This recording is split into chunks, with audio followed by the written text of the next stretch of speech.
दशहरे के दिन दिल्ली का मौसम बदला बदला सा नजर आ रहा है। मौसम विभाग के मुताबिक शुक्रवार को तापमान 20 डिग्री से नीचे दर्ज किया गया। शनिवार को भी तापमान में बड़ी गिरावट देखी जा रही है।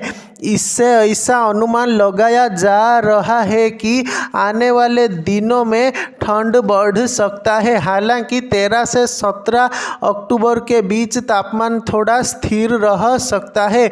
दिल्ली का तापमान धीरे धीरे नीचे जा रहा है, जो सामान्य से 1 या 2 डिग्री कम है। सफदरगंज और पालम में स्थित बेस ऑब्जर्वेटरी में इस सीजन का पहला 20 डिग्री सेल्सियस दर्ज किया गया है। लोधी रोड और आया नगर के मौसम कार्यालय में क्रमशः 18.4 डिग्री सेल्सियस और 18.2 डिग्री सेल्सियस तापमान दर्ज किया गया, जबकि रिज क्षेत्र में न्यूनतम तापमान 15.7 डिग्री सेल्सियस था, जो कि सर्दियों की हल्की ठंडक का संकेत है। मौसम विभाग के मुताबिक 12 अक्टूबर से लेकर 18 अक्टूबर तक न्यूनतम तापमान 19 डिग्री सेल्सियस और अधिकतम तापमान 34 डिग्री सेल्सियस दर्ज की जाएगी।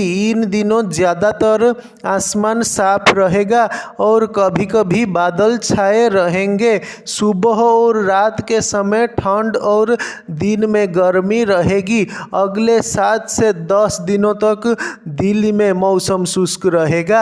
आने वाले 4 से 5 दिनों तक पहाड़ों में भी कोई सक्रियता नहीं होगी।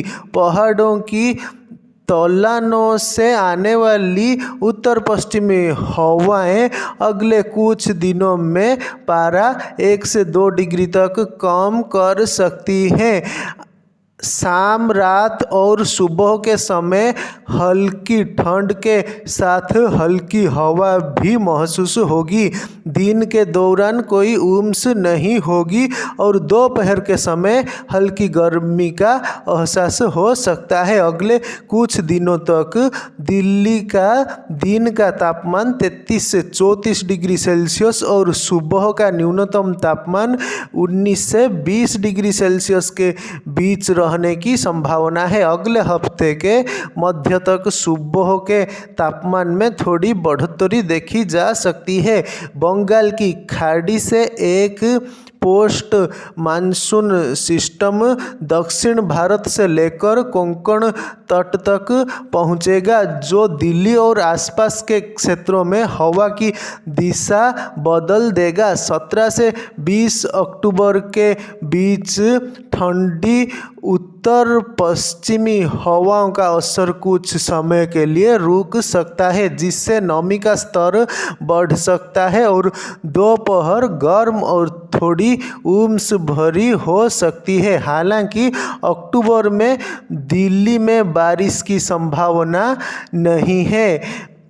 BOB में नया निम्न दबाव क्षेत्र 13 अक्टूबर को बन सकता है, जिसका असर तमिलनाडु और आंध्र प्रदेश के तटीय क्षेत्रों पर होगा। दक्षिण भारत को अगले सप्ताह तक तेज मौसम गतिविधियों के लिए अलर्ट रहने की आवश्यकता है।